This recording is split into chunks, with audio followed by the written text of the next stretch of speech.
जी नमस्कार दोस्तों, फाइनली इंतजार का घड़ी वह समाप्त। लो आ गया है फास्ट लुक पोस्टर, जो कि बेसब्री से लोगों के इंतजार था। आज से नहीं, कई साल, 1-2 साल से ये फिल्म को लेकर एक्साइटेड थे, जो कि आप देख सकते हैं फास्ट लुक पोस्टर को जारी कर दिया गया है अंदाज फिल्म का, खेसारी लाल यादव का।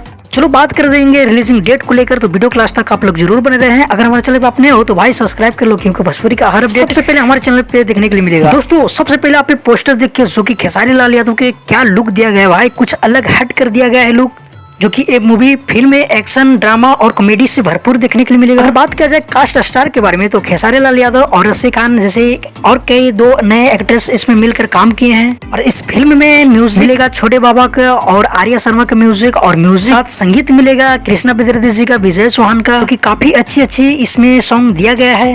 दोस्तों अगर बात किया जाए टेलर को लेकर, तो टेलर हो सकता है कि 9वां महीना तक रिलीज कर दिया जाएगा, क्योंकि दशहरा के शुभ अवसर पर ये फिल्म को रिलीज किया जा रहा है आपको नजदीकी सिनेमा घरों में। 10 अक्टूबर से आपको नजदीकी सिनेमा में रिलीज कर दिया जाएगा अंदाज फिल्म को। ये आप लोग अगर देखना चाहते हैं तो आसानी से देख सकते हैं 10 अक्टूबर से। तो फिलहाल के लिए कुछ सेफ डेट था। आप लोग कितना एक्साइटेड है इस फिल्म को लेकर हमें जरूर कमेंट करके बताइए। अगर कोई मन में आपका सवाल है तो मिलते हैं किसी अपडेट के साथ, जब तक के लिए जय हिंद, जय भोजपुरी।